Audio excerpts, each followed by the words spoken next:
Good afternoon, YouTubers. Welcome back in to another edition of Astros Recap. David Artis here. It is Monday, April 18th, 2:46 p.m. Astros actually play here in just like 4.5 hours or whatever it is. But we'll break down what we've done here so far. 9 games in. Obviously, I talked about the first 4 when I talked to you last Monday. The Astros taking 3 of 4, was happy about that. There were things a little concerned about, but couldn't be too upset after taking 4 games set. If you can take 3 or 4, I don't care who you're playing, you're going to feel good about that. But moving ahead, not such a great week. Played 5 games, which is unusual. Usually you'll play 6 to 7. But it's one of those rare times where you have an off day going into and out of a small 2-game set. So off days on Monday, Thursday. Played the Diamondbacks there for 2, and obviously we just finished up 3 with the Mariners in Seattle over the weekend. So losing 3 of 4, splitting with the D-backs, and then losing 2 of 3 to the Mariners. One big issue for the Astros right now, and those of y'all who have watched the games probably know the one big issue. They can't hit. They cannot hit, just period in the story. We talked about this last week, in fact, and I said this probably isn't going to be an issue because the Astros on Friday, not last Friday, the previous Friday, had 13 runs. We've dealt with this past years, not last year, because obviously if any of y'all remember last year like I do, they played 4 games in Oakland and absolutely clobbered the baseball and swept them out of their own ballpark to start the season. So the Astros were off to a good start last year. But I think, like 2016, 2017, 2018, maybe even 2019, usually when you come out of spring training, the pitchers are always ahead of the hitters for some reason. And it's usually a struggle. And it's not a matter of if, it's a matter of when the offense actually gets going. But it's kind of weird because you go through that first series. Now, they only scored 3 runs opening day. Let's just take out Friday's game where they had 13 runs. You look to... And I know I'm sort of going back, things I've already talked about, but just bear with me here for a little bit. But 3 runs on opening day. They get shut out on Saturday. They have 4 runs on Sunday, off day Monday. You score 2 runs on Tuesday. Score 2 runs on Wednesday. I think it was 2 runs. Yeah, 2 runs. And one of those runs actually didn't even matter because it was an extra inning run where you get that ghost runner at second base anyway. So, I don't really count that as a run. So you could even say 1 run on Wednesday. You go into Seattle, you get absolutely killed on Friday. You score 1 run. 11-1 was the final there. You score 4 runs on Saturday. That was interesting to me. Obviously, Justin Verlander was phenomenal. 8 shutout innings. But you score 4 runs, so that's not usually an offensive outburst, but I thought yesterday's game would be an indicator to see if that really meant anything. Proved it didn't. They scored 2 meaningless runs. Michael Brantley 2-run home run. But yeah, look at things, and that's just not good enough. You take away that 13-run Friday game against the Angels, the Astros are averaging 2 runs a game. That is the big issue. If I can point out one thing, that is it. The Astros are 5-4. You can't be too upset with that, especially considering all 9 games have been on the road. They play their first or their home opener later today. But, and I'm saying but a lot, but yeah, a lot of things that frustrate me or irritate me right now, and the offense is one of them. I mean, Alex Bregman, who won Player of the Week, the 4 games against the Angels, has just fallen off a cliff. Altuve can't do anything right now. He's been awful. And Kyle Tucker, who usually does this in the month of April, where he can't hit, period, in the story. So that's 3 guys. Alvarez hasn't been in the lineup since... I think he was out the entire week. I don't think he played a single game this entire week. He was dealing with an illness. I just got an update about 5 minutes ago that he will be starting tonight, so that should be better. Trying to think here injury-wise. I mean, they're still good. I mean, Pena, think about Jeremy Pena. He usually has 3 hits or no hits, but as far as players, I think he's been one of our better guys, actually. I'm going to look at some averages here in a little bit if my internet connection works properly. But Pena's not a big issue. Brantley's going to get his hits. I would still expect Bregman to, you know, get better. We'll see if Alvarez can do anything tonight. You know, Martin Maldonado hit his first home run on Saturday. That was also his first hit, so let's not start, ringing the Martin Maldonado bell here and start talking about how great he is. He's still hitting 053, so walk you through these games. I'm going to try to keep things short and sweet. I don't like to make these podcasts 30 minutes because I just don't see the point in doing that. So, and it's 5 games as well. Tuesday was a struggle. This is the game where I felt like, all right, the offense, this doesn't look good. They win the game. Jose Siri hit a big home run. Madison Bumgarner shut them down for the majority of that game. Again, pitchers are still working themselves back up to full, pitch counts basically. So you're still seeing a lot of guys really at 70, 80 pitches sort of slow down, get taken out of ball games. But Bumgarner, get a box score here going. Bumgarner went 5 innings. That's about right. 5 hits, the 1 earned run, which was a Jose Siri home run. Arizona did tie it later in the game. Brian Abreu back to doing Brian Abreu things. So Brian Abreu gives up a solo home run that ties it. We do score a run in the 9th to take the lead, and then Presley closes the door. But still, you struggle to get 2 runs against the Diamondbacks. And Madison Bumgarner's not the guy he used to be. So I'll just say that. But you win the game. Can't be too upset. Wednesday was just a bad game all around. The offense was dead from start to finish, basically. Martin Maldonado drove home a run to tie it, I believe, at 1. Sac fly for him. Goes to extras. The Astros get that ghost runner to score. Presley, guy you usually rely on, been pretty solid as a closer, was not good. Trying to close it out. Obviously, the extra innings you deal with that runner at second to start. But Presley was not very good. They give up 2 runs. He walked back-to-back guys. I think they sacked, so they I think they had a sack bunt, I believe, to start to get the runner at third to start that bottom half of the 10th. I think they hit a sack fly. There was probably a base hit mixed in somewhere after that. But Presley walked back-to-back guys on 9 pitches, which that was not Presley-like. He usually doesn't have trouble throwing strikes. And then they loaded the bases with 1 out, and then a deep drive, and Chas McCormick dropped the ball. Couldn't even catch it. Not that it would have mattered. The runner was going to score regardless, so it didn't really matter. But that was an ugly game. Very ugly game for the Astros. You walk out of Arizona with a split. And you head to Seattle with the day off there on Thursday. But it was pretty clear after those 2 games that the offense was in its funk. It's early beginning of the season funk, which can't happen often. But yeah, you going to Seattle? I won't even talk a whole lot about Friday's game. Or pitching, by the way. So Garcia on Tuesday's game was very good. He only gave up 1 run, I think. No, he actually gave up no runs. But again, only went, 4 or 5 innings because when you look at the pitchers right now, they're still trying to get themselves back up to full sort of strength. But I'm trying to look at this just real quick. But yeah, I mean, Garcia was great. He also pitches tonight, but only goes 4 innings. He walked 2 guys, 2 hits, struck out a batter, but gave up no runs. Can't be upset there. Abreu's the guy I have issues with.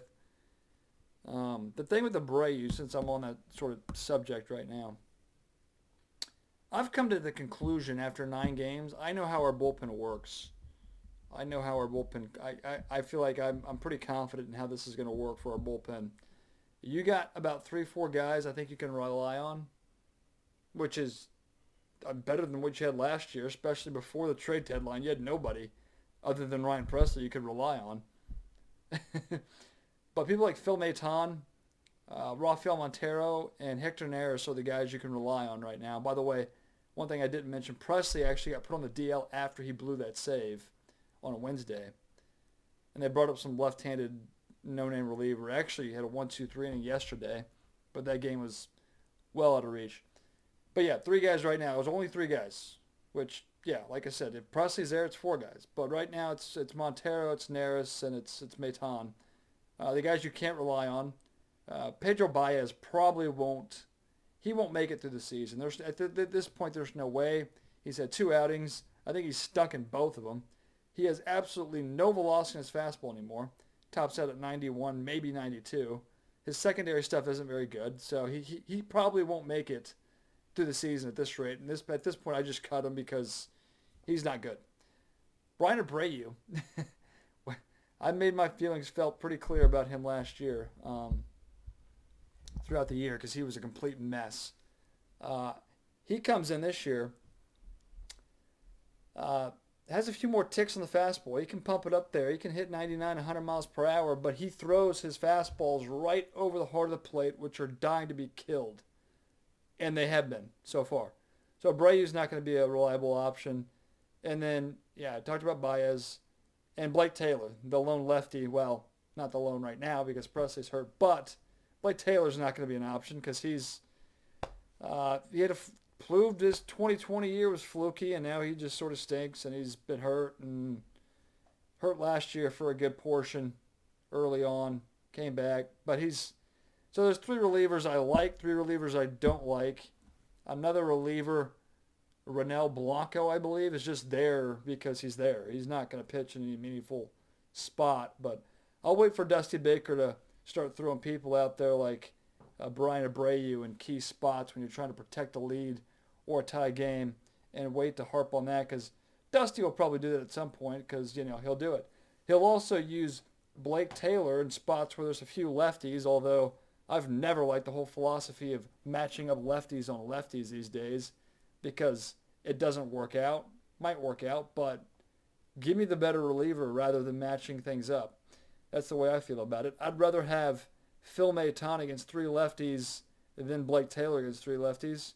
I think most people would agree with that. Let me know if you'd agree with that. But I don't buy the whole lefty on lefty. I got to play the matchups and the numbers. Especially when your lefty's not good. If you have reliable lefties that can get left-handed hitters out, then okay. But Blake Taylor hasn't proven that. So, yeah, Blake Taylor, Pedro Baez, Brian Abreu, don't like.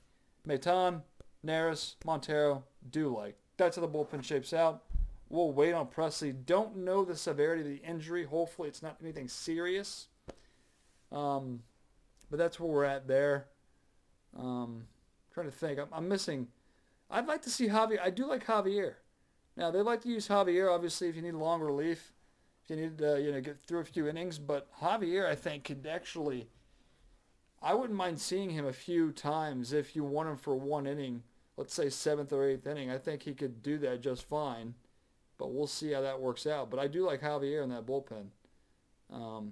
The new lefty, I can't even pronounce his name. Let's see if I can pitch it yesterday. I'll pull this up.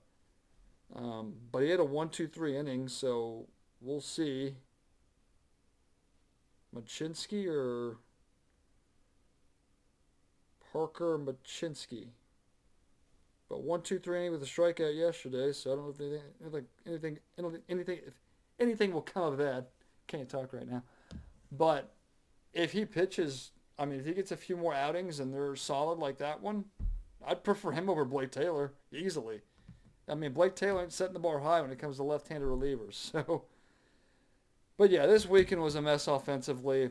The pitching let them down a few times, especially Friday. Odorizzi was not very good. Brian Abreu came in. People want to harp on how bad Odorizzi is. Like, he wasn't good on Friday. I get that. And I'm sort of there now. I've talked about Tuesday, Wednesday, off day Thursday. Friday, he only goes, 4 1/3, gives up, I think, 4 runs. But then you bring in, if you want to blame, Odorizzi didn't pitch well, I get that. But the relievers that come in after him, obviously you're down in the game, so you're not going to use your guys that you'd usually use to protect the lead. But Brian Abreu,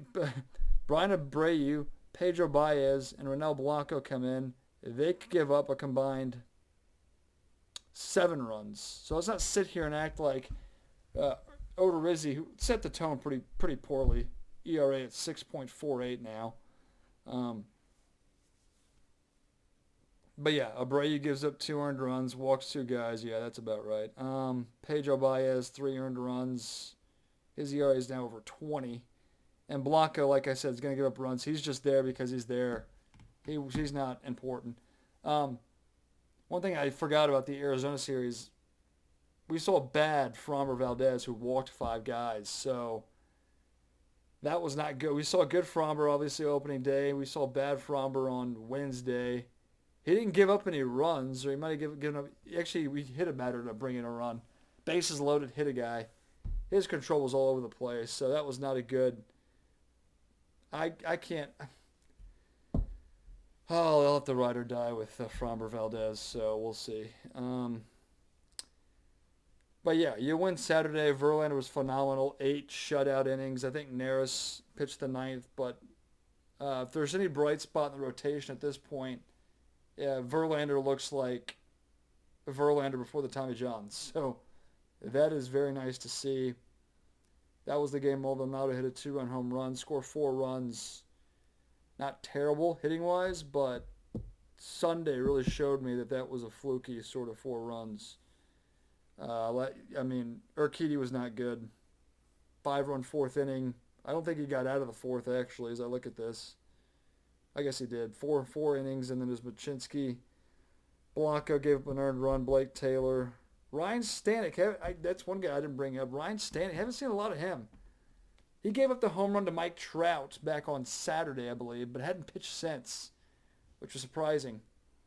But Stanek, for the most part, I think I trust. So if you use, I'll say 5 guys at this point, actually. I'll say 5 guys, because if I throw Stanek in there with Javier, with Montero, and Maton Neris, I would be okay using any of those 5 guys. The other 3, plus Blanco, not good. These rosters will also shrink in about 2.5 weeks or something like that, so we'll see. But yeah, losing yesterday, we just weren't, not hitting. We're not hitting. And the first 4 innings, their pitcher, Brash, who got the win, he was all over the place. Walked like 4 guys. First 4 innings, so the first thing is just strike him out, throw him out, double play to end the inning. I don't mind stealing in a situation when you can't hit. I don't mind trying to push the envelope a little bit there. But, yeah, innings 2, 3, and 4, I believe it was back-to-back-to-back, runner on first, nobody out, or runner on first, 1 out, or runners on first and second, 1 out. It was ground ball, double play, ground ball, double play, ground ball, double play. So, it's irritating to watch right now. A lot of the hitters are. It's not pretty right now offensively. I mean, they're at home now, finally, after 9 games. They finally get their home opener, so no better opportunity than tonight with the home crowd behind you to break out the bats. But, again, I don't know what to expect. I'm just hoping they break out of this, and hopefully it's a game where they score 9 or 10 runs. That shows me they've clearly broken out, and then hopefully we can start reeling off some victories. But they're 5-4. Not terrible, considering all 9 games were on the road. But I would have really liked to come back and play baseball tonight at 6-3. Would have felt very good, but not totally unbearable. Not great, not perfect, but also not terrible at the same time. So 5-4. I believe the Angels right now have a half-game lead in the division. Just get through the month of April. I mean, a lot of teams, good teams, as long as you don't bury yourselves, like, I'd like to be better than 500, obviously, but April's just a month where you're sort of gauging your players and people are just trying to sort of get into a sort of stable sort of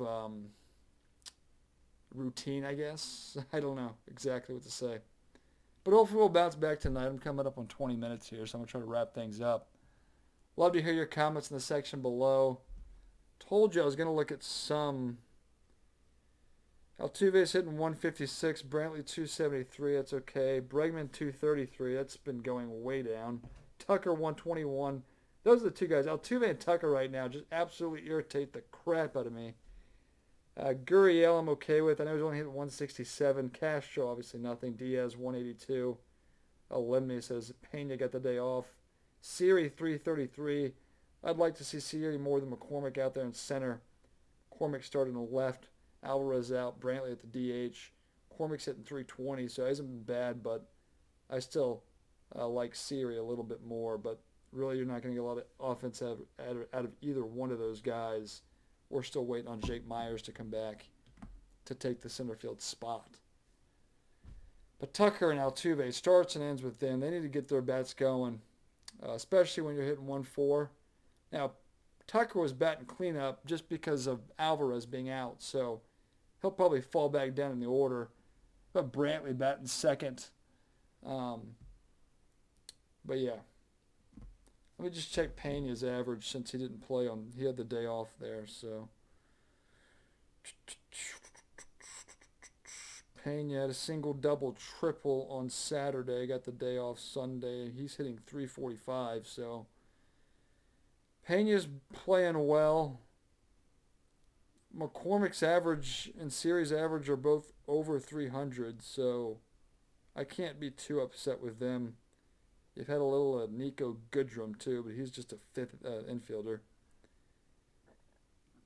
One more thing I'll bring up. Diaz got hit in the pitch yesterday. Got hit by a pitch on the hand. Like the identical thing that happened last year, I believe, in Buffalo when they were playing the Blue Jays. And in that instance, he broke his hand, was out for a month or whatever it was. It was like the identical sort of location. Same hand, same everything yesterday. Scary at the time because we know Diaz can't stay healthy, but Diaz did. I've said but like 50,000 times. He did stay in the game, so I think he's okay. I don't know if he's probably not in the lineup tonight, but hopefully nothing. I haven't heard any updates on Diaz, him being hurt or anything, so hopefully he's okay. But I do like Diaz sliding into the spots where we can get guys days off, so he's a good alternative. Better than Marwin Gonzalez ever was, so.